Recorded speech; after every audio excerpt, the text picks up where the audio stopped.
metros por 50 metros por 2 metros de alto. Más o menos eso es la medida, digamos, normal de una piscina olímpica. Pues bien, todo el oro que se ha sacado desde los sumerios hasta ahora caberían simplemente en 2 piscinas olímpicas, nada más. Vaya, qué dato más interesante, ¿no? Entonces, significa eso que realmente este metal hay en reducidas cantidades, no hay tanto en el mundo, pero de hecho existe, ¿no? Existe. El oro para nosotros como país tiene una importancia bastante grande, pero lamentablemente tenemos nomás que reconocer que la economía boliviana, que digamos tiene que ver mucho con este metal, se ve muchas veces muy afectada por la cuestión de minería ilegal.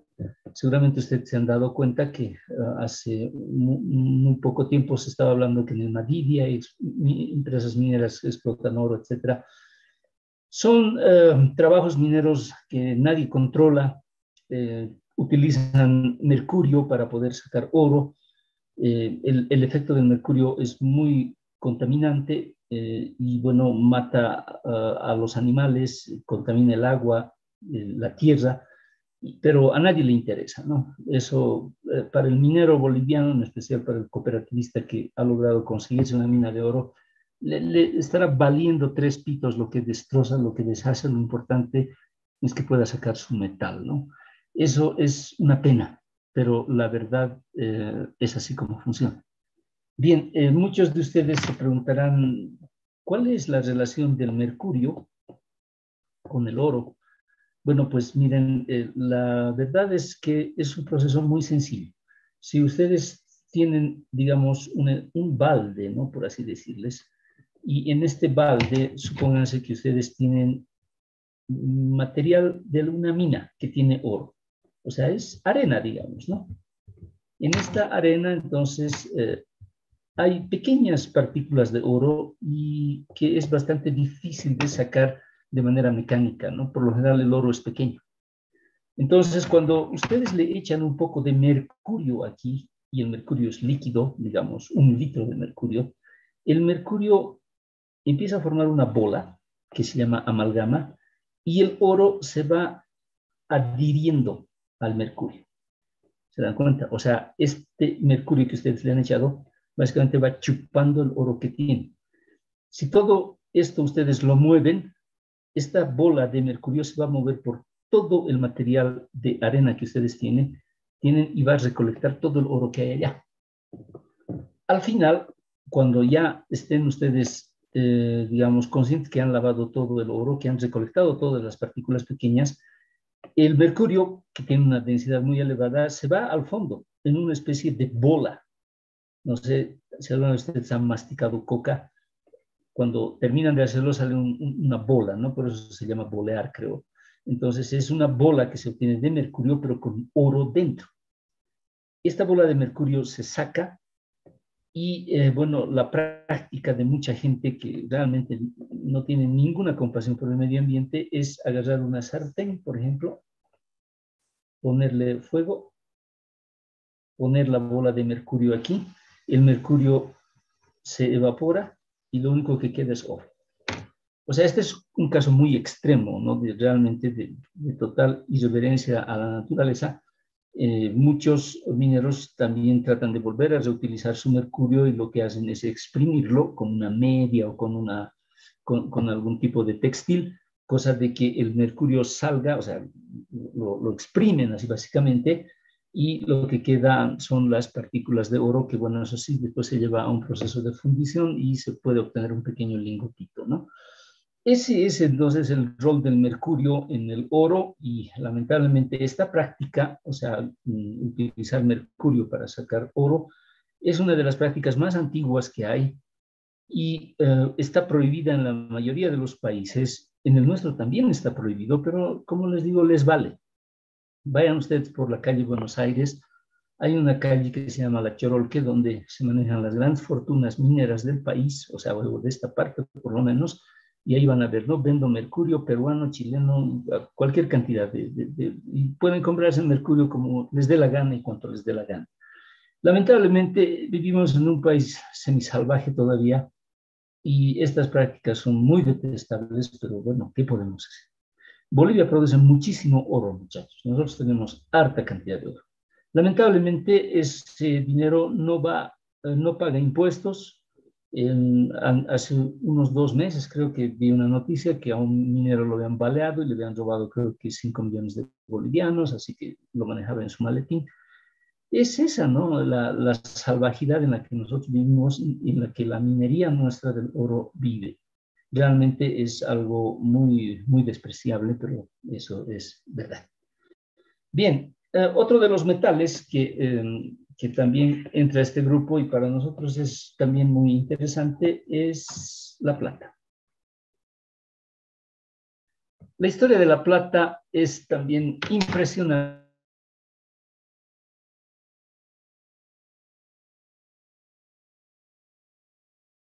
trascendental. En nuestra historia, la plata ha jugado un papel muy importante y bueno, vamos a renegar un poco porque la verdad, muchachos, es que nuestro país realmente ha sido, eh, digamos, beneficiado con una serie de recursos naturales, pero lamentablemente nosotros nunca hemos sido los directos beneficiarios y casi siempre hemos visto pasar nomás riquezas de un lado para otro, ¿no? La historia de Sudamérica nos indica pues la existencia del famoso Cerro Rico de Potosí.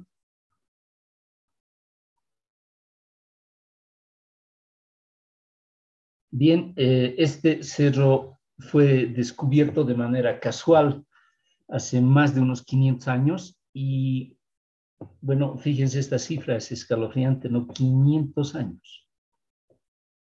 Y hasta ahora este cerro sigue dando plata. Antes de la pandemia, los datos que se tenía era que había unos 15.000 mineros trabajando en el Cerro Rico. Imagínense esa cifra, 15.000. El Cerro Rico de Potosí es realmente una de las, pues, vaya, por así decirlo, una de las rarezas de la naturaleza más increíbles que puede existir. A tal punto que algunos, digamos, estudiosos que trataban de explicar el origen del Cerro Rico, algunos habían dicho que en alguna época anterior muy lejana, un meteorito de plata se había chocado en ese lugar en la Tierra y había formado este inmenso cerro, esta inmensa riqueza de plata. La verdad, ahora los geólogos han encontrado que no es tan así. La plata que se encuentra en el Cerro Rico ha salido de las entrañas de la Tierra. Entonces se han ido formando filones de plata, pero sí de una manera muy extraña, se han ido concentrando en un solo cerro. Y bueno, estos filones de plata han dado origen a esta inmensa riqueza. Hay muchos datos, muchachos, que son realmente espectaculares, pero uno de ellos dice que 50.000 millones de dólares es más o menos el equivalente que se ha sacado de ese Cerro Rico en la época española, no ahora, sino en la época cuando esto era, digamos, propiedad del asaltante español. 50.000 millones de dólares, pero saben, tienen que tomar en cuenta una cosa, que estos 50.000 millones de dólares en esa época pues eran muchísimo más dinero que lo que es ahora. O sea, ahora digamos una casa vale tanto, ¿no? Pero antes valía mucho menos, ¿se dan cuenta a lo que me refiero?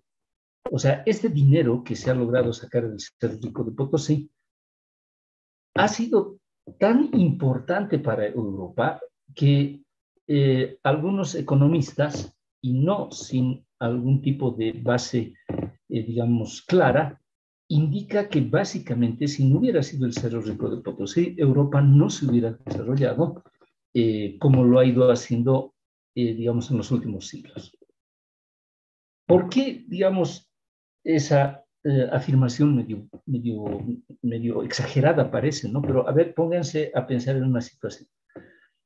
Más o menos el auge del Cerro Rico de Potosí se sitúa entre los años 1500, 1600 y 1700. ¿Ya? Entonces, en esta época es donde estos 50.000 millones de dólares aparentemente salieron del Cerro Rico de Potosí. Bueno, ahora, ¿qué ha pasado en estos años? 1500, 1600, 1700. Después del año 1500, Europa estaba saliendo de la peste negra. Había una época del oscurantismo, ustedes deben acordarse de historia. Quemaban a los científicos y, bueno, digamos, decir que la Tierra era redonda y que giraba alrededor del Sol era más o menos como ponerse la sentencia de muerte. Entonces, esos años fueron muy oscuros para Europa. Los años 1500, 1600, 1700, precisamente porque entra una gran cantidad de plata, gran cantidad de dinero provenientes de nuestras minas, principalmente de la mina de Potosí, es que España empieza a hacerse rica. Pero el español, miren, no es porque crean que le tengo rabia a los españoles, pero seremos sinceros. España es uno de los países más retrasados de Europa, siempre lo ha sido, junto con Portugal. Pero bueno, la fortuna les ha sonreído y ellos han descubierto América. Después de eso, los ingleses hasta les han quitado por varias guerras que han tenido. Pero de hecho, España era dueña de medio mundo, se dan cuenta. Y ese medio mundo, pues, tenía riquezas increíbles como estas, aún las tiene. Entonces el español empieza a tener dinero. Y bueno, cuando uno tiene dinero, ¿qué hacen, muchachos? ¿No? Entonces, no sé si han escuchado, en Santa Cruz había una mafia que robaba plata del Estado y prestaba dinero, ¿no? Con grandes porcentajes, o sea, robaba 2 veces más. Entonces, lo que sucede cuando esta cantidad de dinero entra a Europa es que empieza a formarse una corriente económica que se llama mercantilismo. Y el mercantilismo es precisamente eso, tener harto dinero y prestarlo bajo porcentaje, ¿se dan cuenta? Entonces, el mercantilismo en estas épocas da origen a los bancos. O sea, no es exageración decir que gracias a la plata del Cerro Rico de Potosí se ha fundado la Banca Mundial. No es exageración, porque no había dinero en Europa. ¿Se dan cuenta? Europa estaba saliendo en una época triste, oscura, eran pobres, había hambrunas, la peste negra los había azotado, pero ¡guau! Llega el Cerro Rico de Potosí y empieza a formarse grandes riquezas. Empiezan a formarse los bancos y empieza a surgir el capitalismo tal como ahora lo tenemos. Un sistema muy pujante, puede ser bastante, digamos, injusto muchas veces con las personas, pero la verdad es que el capitalismo ha sido nomás el motor de la economía mundial por mucho tiempo y seguramente lo va a seguir siendo por mucho más. Y toda esa época, entonces, todo eso se debe en gran parte a que en estos años se ha formado una gran cantidad de dinero que venía de América, en especial del Cerro Rico de Potosí. Miren, muchas cosas sabemos de Potosí. Inclusive sabemos que en un momento determinado era la ciudad más poblada de todo el continente americano. Había como 100.000 personas viviendo allá, perdón. Y bueno, los que conocen Potosí saben que es duro vivir allá. El frío, las condiciones extremas. Y bueno, o sea, no es muy interesante, digamos, para pasar vacaciones, ¿no? Claro que la ciudad misma es una belleza, es bonita, pero bueno, la gente iba, hacía su dinero y se iba, se abandonaba. Como resultado de eso, Potosí de lejos es nomás pues el departamento más pobre del país. Y nosotros somos uno de los países más pobres del mundo. Y bueno, pues fíjense, ¿no? Lo que algún momento fue nuestro y que a qué nosotros hicimos, cómo nosotros ayudamos inclusive al mundo, pero ahí va. Potosí es nomás pues Potosí. Lamentablemente eso es así. Ahora bien, la cuestión de la plata es muy interesante. Bolivia tiene otra mina que es San Cristóbal, donde también se produce bastante cantidad de plata. Pertenece al consorcio Sumitomo de Japón y entra, creo, entre los 10 primeros productores de plata del mundo. Aparte de ello, hay un par de minas más allá en Potosí también, que aparentemente tienen el potencial del Cerro Rico de Potosí, vale decir, Bolivia tiene plata, pero a montones, ¿no? Al decir eso, no seguiremos insistiendo, ¿no? Que si bien somos nosotros dueños de todo esto, bueno, ¿qué dueños? ¿No? En realidad, siempre esta riqueza va a ser usufructuada por otro tipo de personas, por otro tipo de mecanismos, pero difícilmente llega esto realmente a nosotros, ¿no? O sea, vale decir, en este caso al potosino original, por decir eso, algo por ahí. Eso es lamentable, pero bueno, esa es la verdad. Bien, en este grupo existe el cobre, vamos a hablar un poquito más del cobre.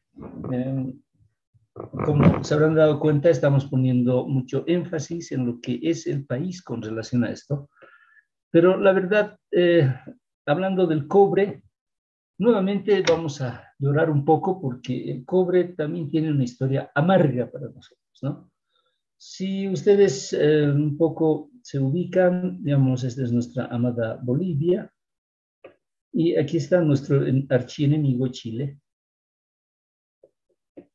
Y bueno, este lugar que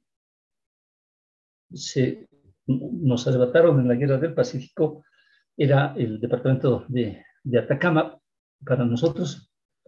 Y bueno, en el desierto de Atacama se encuentran las minas de cobre más grandes de todo el mundo. En este lugar se encontraban las minas de plata más grandes del mundo. En este lugar se encuentra aparentemente la mina de hierro más grande del mundo. En este lugar también se encuentra el depósito de litio más grande del mundo. Vaya, ¿qué está pasando con el país, muchachos? Todo es lo más grande del mundo. Pero vaya, ¿no? Entonces, a ver, pónganse a pensar. Les acabo de decir que Bolivia es uno de los países más pobres del mundo, y eso es cierto. Que no queramos reconocerlo, es cierto. Pero, bueno, parece chiste. Les había comentado que la tabla de elementos tiene más o menos unos 70 elementos metálicos y más o menos 4, si contamos al manganeso más y lo metemos a esto, 4 o 5 de esos elementos tienen sus depósitos más grandes del mundo en nuestro territorio, siendo nuestro territorio tan pequeño, ¿no? Bueno, relativamente pequeño. Bien, ¿qué pasa con el cobre? El cobre, cuando Chile nos invadió y nos arrebató, aparentemente la guerra era primero por la caca de los pájaros, ¿no? O sea, la caca del pelícano. En realidad sí, eso era cierto porque esa caca se llevaba a Europa que necesitaba fertilizantes y bueno, Europa estaba pasando también por un mal momento en esas épocas y fertilizantes necesitaban bastante. Las grandes salitreras que se encontraban en nuestro departamento eran explotadas básicamente por chilenos y ellos, bueno, no encontraron otro mejor camino que hacer la guerra, invadir y quitarnos.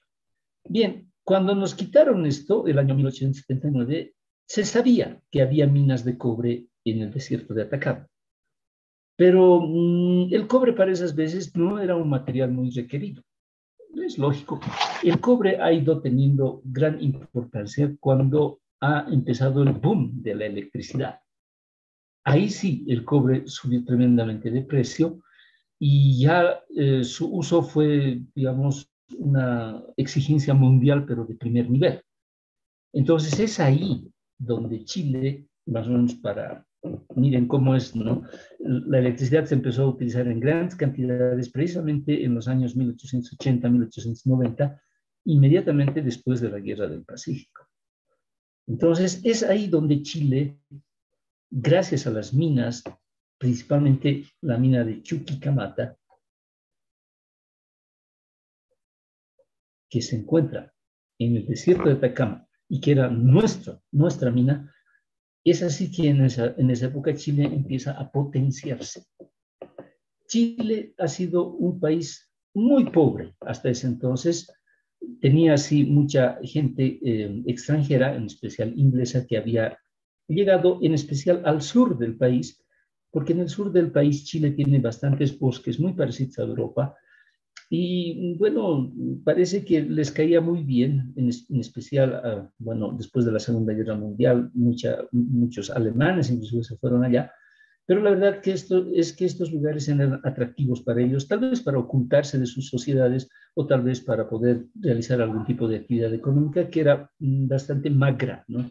Chile como tal no tenía grandes posibilidades, digamos, de surgir como país. Pero cuando llega el boom del cobre, entonces Chile se empieza a potenciar y, bueno, empieza a formar lo que es hoy por hoy el país económicamente más estable de toda Sudamérica, tiene uno de los ejércitos más poderosos, es uno de los países más educados, es uno de los países con mejor, digamos, defensa social. De hecho, ¿qué vamos a decir? Los chilenos están nomás pues en un primer nivel a nivel latinoamericano e inclusive a nivel mundial.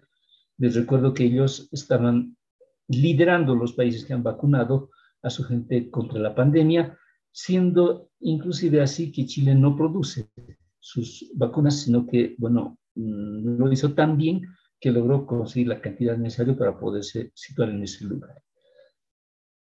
Muchos de los chilenos dicen que no nos deben nada, o sea, ellos dicen, nosotros no debemos nada, y eso es una absoluta barbaridad. Ellos, gracias al cobre de las minas que se encuentran en el norte chileno, que antes eran nuestras, realmente Chile ha formado su imperio. Si alguien de ustedes conoce Chile, se habrá podido dar cuenta que sus monedas, por ejemplo, son de cobre puro. Se dan el lujo de hacer monedas de cobre, porque tienen tanto cobre que, bueno, pues ¿por qué no hacer las monedas de ese material? Lamentablemente, esa es nuestra historia. Otra cosa más que también les va a hacer negar bastante, en este territorio que perdimos en la guerra con Chile se encuentra el Salar de Atacama y hoy por hoy es el mayor productor de litio de todo el mundo. O sea, cuando nos quitaron este pedacito de terreno, se llevaron el cobre, se llevaron el litio, se llevaron la caca de los pájaros y se llevaron nuestra salida al Océano Pacífico. O sea, es bien desgarradora la historia. Realmente Bolivia ha perdido muchas cosas en toda su historia, pero realmente lo doloroso es haber perdido el litoral, ¿no? Y con todas las riquezas que se encuentran dentro de él. Lamentablemente esa es parte de nuestra historia y bueno, ¿qué podemos decir, no? Así se quedó. Actualmente Bolivia produce cierta cantidad de cobre en una región de Oruro que se llama Caracollo. Hay unas minas de cobre que son relativamente grandes, no son tan pequeñas, y de hecho han habido exploraciones mineras que han indicado que Bolivia tiene un gran potencial en cuestión de cobre. O sea, esas tierras tienen cobre y bueno, este material para nosotros va a ser más también de importancia en el futuro, porque el cobre, muchachos, es un material que siempre se pide, ¿no? Siempre se está construyendo casas, siempre se necesitan cables, siempre se va a necesitar en la industria electrónica. O sea, el cobre hoy por hoy ocupa uno de los lugares más importantes en lo que es la producción mundial. Les recuerdo que los tres mosqueteros precisamente están formados por el hierro, el cobre y el aluminio, que son los metales que más se explotan en la actualidad y que bueno, se utilizan en mayores cantidades. Bueno, muchachos, ¿qué más puedo decirles con respecto al cobre? Ni modo a llorar al río, como se dice, ¿no? ¿Alguien tiene alguna pregunta? Dije, y el problema por qué Bolivia es tan pobre es porque no sabe usar esos recursos en industria, solo manda a otros países como no sé, el cobre así, pero no lo transforma ellos en Sí, producto. es lamentable, ¿no? Yo les comenté la otra vez, cuando estábamos hablando del hierro, nosotros no hacemos ni chinches, muchachos, entonces, ¿qué se puede esperar de un país como este, que no puede producir sus propios metales, ¿no?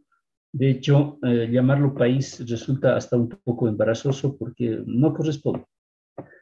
Bueno, eso es tema tal vez de algún momento que podamos estar reunidos y, bueno, charlar de cosas más sutiles, por decirlo así, ¿no? Pero bueno, es bueno también que nosotros sepamos un poco de nuestra historia y que nos acordemos, ¿no? ¿Qué es lo que ha sucedido para que Estas cosas tal vez en algún momento no puedan volver a repetirse.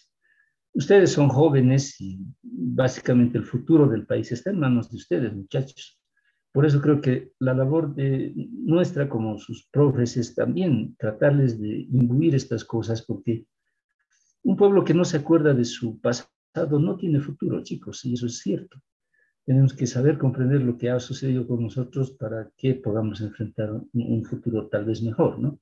Y ese es mi afán contándoles estas cosas que puede que sean dolorosas, de hecho lo son, pero hay que saberlas, ¿no? Todavía no he acabado, les cuento, van a llorar un poco más en la siguiente clase, imagino. Acabando el grupo se encuentran los platinoides. La historia del platino es interesante. El platino, si ustedes me ayudan y van a ver que la temperatura de fusión del platino está por los 1700 grados. ¿Alguien puede darnos el dato exacto? Busquen por favor la temperatura de fusión del platino.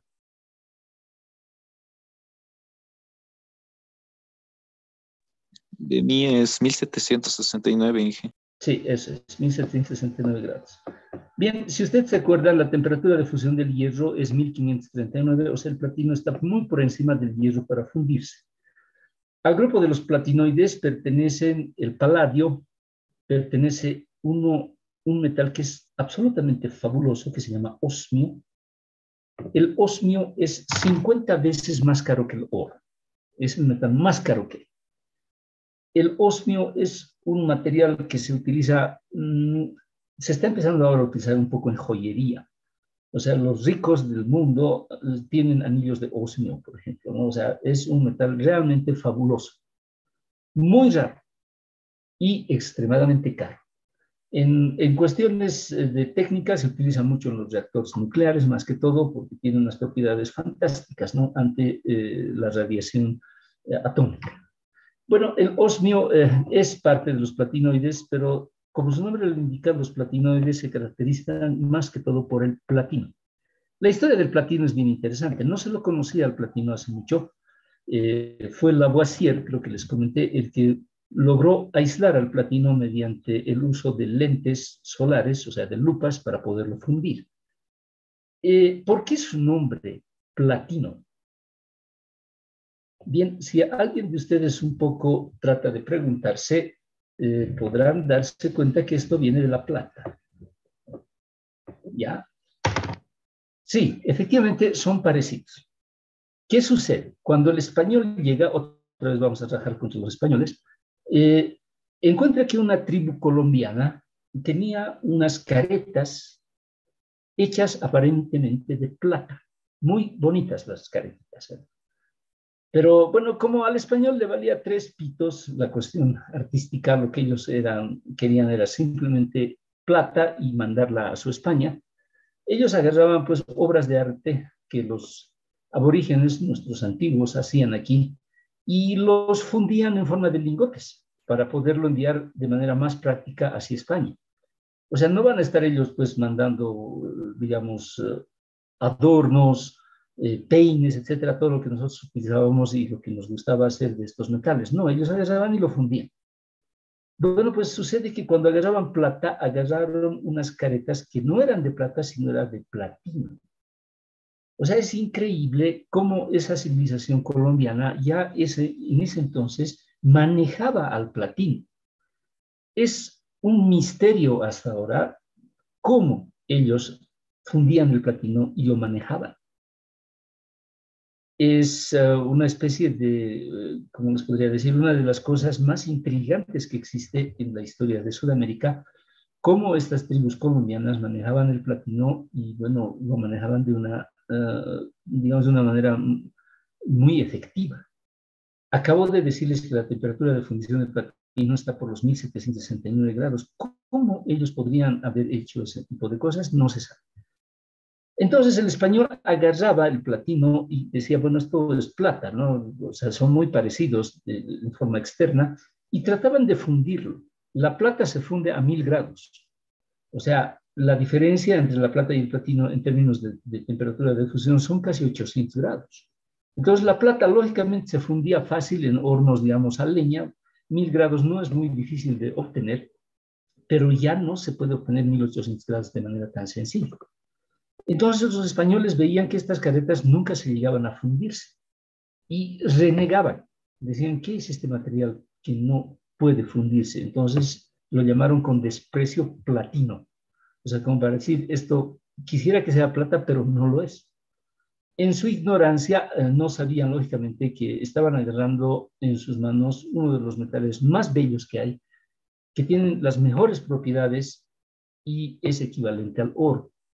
El precio del platino y el precio del oro van casi siempre uno encima del otro, o sea, a la par, podría decirles, ¿no? O sea, el platino es tan caro como es el oro, más o menos, pero bueno, recuerden eso, el osmio es muchísimo más caro que ambos y este osmio pertenece al grupo de los platinos. En Bolivia, bueno, un poco descansamos de esto. El platino no es un material que existe en grandes cantidades, ¿no? En Bolivia básicamente el platino tiene muy poco. De hecho, creo que no hay minas de platino. Tal vez el Instituto de Geología de Bolivia ha encontrado algunas minas que podrían ser interesantes, pero la verdad es que no representa para el país un atractivo económico. Platino hay en Brasil, hay en Colombia. Creo que también Colombia tiene algo de platino, pero en esta parte del mundo la naturaleza dijo, bueno, no les daré todo, platino no hay. Bien, muchachos, con eso yo quiero terminar el grupo de los metales nobles. Un grupito más nos falta y con eso acabamos. ¿Tiene alguien alguna pregunta?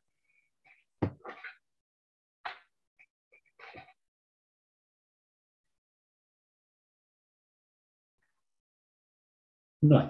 Bien, entonces vámonos. ¿Qué grupo era, muchachos? El grupo, a ver, mantendremos el orden F. Este era el grupo G, ¿no es cierto? El grupo G, los platinoides. Bien, vamos entonces al grupo H. Es el último grupo que vamos a ver, muchachos.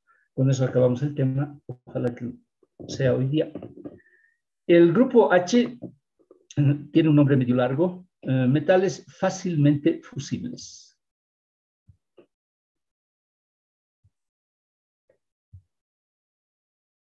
Ese es el nombre que tiene este grupo, los metales fácilmente fusibles.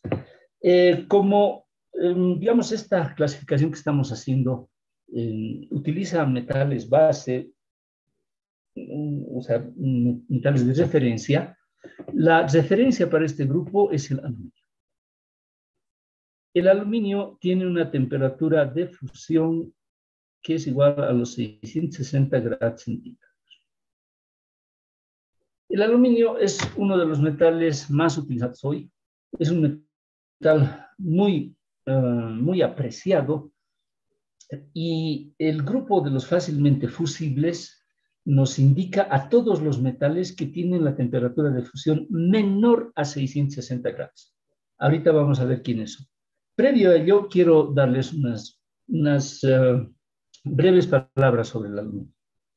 El aluminio es un metal que se conocía ya hace bastante tiempo, ¿no? Hace unos 300 años ya el aluminio, sabían algunos químicos que había este señor. El aluminio se obtiene de un mineral que es el aluminio 2 oxígeno 3. Este mineral se llama bauxita. No hay en muchos lugares en el mundo, existe en el norte de Australia, en el Caribe también creo que hay un poco, Canadá también tiene un poco, y ya, son contados los lugares donde la bauxita hay. En Bolivia no hay bauxita, por si acaso, entonces nosotros no somos productores de aluminio ni cerca, ¿no? Entonces ahí nosotros no tocamos ningún papel. El aluminio se obtiene de un proceso bien complicado, se llama electrólisis en sales fundidas. Es un proceso sumamente complicado y que requiere grandes cantidades de energía eléctrica, como creo que ya alguna vez les expliqué. Entonces, el aluminio empieza su desarrollo importante para la civilización humana alrededor del año 1900. El año 1900, esa época, es muy importante para la civilización, especialmente la europea, la norteamericana, porque tanto allá como allá empiezan a desarrollarse sus industrias, pero de manera bien vertiginosa. Uno de los aspectos que ayuda a que haya un gran desarrollo de la maquinaria, de la industria pesada, etcétera, es lógicamente el uso de la energía eléctrica en grandes cantidades. Entonces el hombre aprendió a producir energía eléctrica a partir del carbón, a partir de otro tipo de combustibles, y la electricidad se hizo barata. Recuerden también que en esa época se sitúan las peleas entre los grandes eléctricos del mundo por utilizar corriente alterna o corriente continua. Sabiendo que la corriente alterna era la más fácil de conducir, entonces ahí están Edison y todos ellos, ¿no? Y bueno, la verdad es que es una época bien fascinante esa porque todo el mundo competía unos con otros y habiendo electricidad ya en grandes cantidades, el aluminio empieza a tomar figura. En esas épocas también empieza la industria automotriz y la industria de la aviación a surgir, en especial la industria de la aviación. Los aviones, hoy por hoy, utilizan al aluminio como elemento base para fabricar todos sus aparatos. La respuesta del por qué está lógicamente en la densidad del aluminio, que es, como nosotros vimos con ustedes, 2,7 gramos sobre centímetro cúbico, mientras que la densidad del hierro es casi 8 gramos sobre centímetro cúbico, ¿no? La densidad del cobre todavía es mayor. Entonces, dentro de los tres mosqueteros, el aluminio es el más liviano, tiene una temperatura de fusión relativamente baja, tiene una muy buena ductilidad, o sea, plasticidad también tiene muy buena, y aparte de eso, su resistencia mecánica es bastante buena para ser tan liviano. Entonces, el aluminio de por sí ha nacido con una serie de cosas positivas. Ha sido beneficiado por muchas cosas y esas cosas hacen que hoy por hoy lo utilicen en grandes cantidades. Como les comentaba, en especial en la industria de la aviación, por los años 1920, 1930, cuando la Primera Guerra Mundial estalla en Europa y la Segunda en especial, es donde el aluminio ya pues se dispara, pero tremendamente. Los aviones, y bueno, la Segunda Guerra Mundial ha sido pues realmente una tragedia para el mundo. Bueno, ha sido una guerra en Europa más que todo, ¿no? Ahí han guerreado, en África también, en Asia también han guerreado, pero la verdad es que esta guerra ha empujado a que muchas cosas se desarrollen más rápidamente, y entre ellas está la aviación. Lamentablemente, el hombre siempre está buscando una manera más fácil de matar a otros hombres, ¿no? Eso es, su naturaleza es así. Y se han dado cuenta que tener aviones era una muy buena idea. Y los aviones entonces empezaron a pedir aluminio y empezó y no se detuvo nunca. Hoy en día la industria de la aviación es una de las industrias más grandes del mundo. Se considera, muchachos, que en un avión moderno está todo el conocimiento humano en todas las ciencias posibles. ¡Wow! ¿No? Eso es algo realmente interesante. Un avión cuenta básicamente con unos 5 o 6 millones de piezas, digamos, en un caso general. O sea, el avión pues es la máxima expresión de lo que el hombre ha podido realizar e investigar hasta ahora. Por eso el aluminio pues es lo mejor que hay, ¿no? Porque, como les dije creo la otra vez, a ver, hagan un avión de hierro, ¿no? De acero, vaya, eso no se va a levantar nunca, porque recuerden que el avión tiene que levantarse a sí mismo y tiene que levantar una carga más, y eso hace pues que el aluminio sea prácticamente indispensable, ¿no? O sea, que no pueda reemplazarse por ningún otro material. Bien, ya se nos va a acabar la hora. Vamos a hablar un poquito más de este grupo, pero ya les prometo que sí, la próxima clase ya acabamos este tema y entramos a cristalización. Rápidamente busquen en sus tablitas, ya, ahí vamos a quedar el día de hoy, elementos que tengan temperatura de fusión más bajo que 660 grados. A ver, muchachos, por favor. El indio. Muy bien, el litio, ¿cuánto es? No, indio. ¿Perdón? Indio. Ah, el indio. Ya, muy bien, Sí. dime, ¿cuánto es? 157,6. Ya, 157 grados. Bien, otro. El zinc. ¿Ah? Es 420. 419 es en realidad. Ya, otro. El talio, Ya, ¿cuánto es el talio? 304. ¿Cuánto? 304. Ya, muy bien, otro.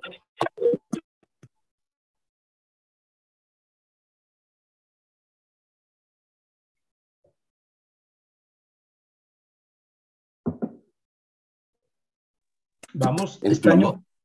Ya, el plomo. Ah,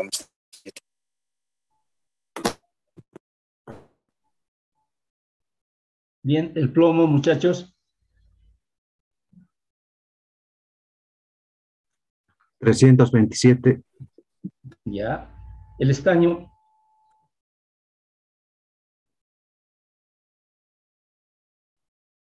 232. Ya. El litio, muchachos.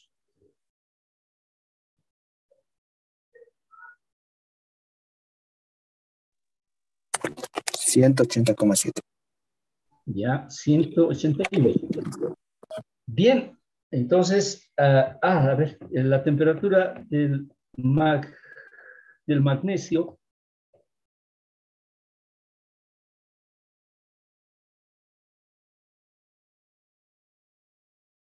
650. Ya. 639. 639, no, 650 es del magnesio. A ver, ¿quién más? Hay muchos más, ¿no? Que se pueden aquí básicamente enumerar. Pero en este grupo vamos a terminar la próxima clase, ya no tenemos mucho tiempo. La estrella, lógicamente, para nosotros va a ser el estaño. Vamos a hablar una historia también desgarradora del estaño. Y bueno, eso va a ser prácticamente lo último que vamos a mencionar para que sigamos renegando un poco más, ¿no? De nuestro país y de nuestra triste historia. Pero eso es la próxima, muchachos. Ahí lo vamos a dejar. Bien, ¿alguien tiene alguna pregunta?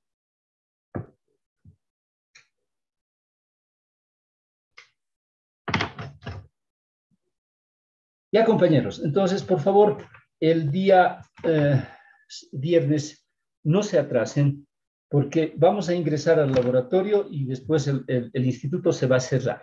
O sea, no están permitiendo, creo, entrar a cualquiera. Así es que si se retrasan, lo siento mucho, nosotros ya vamos a estar adentro.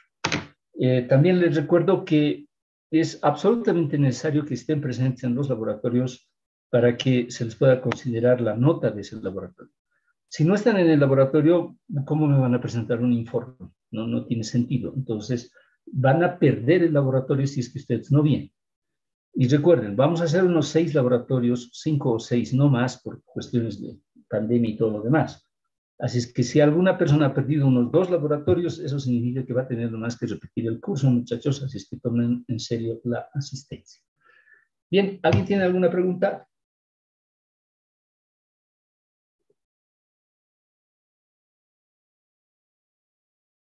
Ya, muchachos, entonces cualquier pregunta que tengan el día viernes, que vamos a estar juntos, pueden también hacerla. Si hay alguna cosa que les haya llamado la atención y que el viernes podemos repasarla de nuevo, con todo gusto. Si no hay otra cosa, muchachos, entonces les deseo suerte y por favor no se atrasen el viernes. Chao, chicos, nos vemos.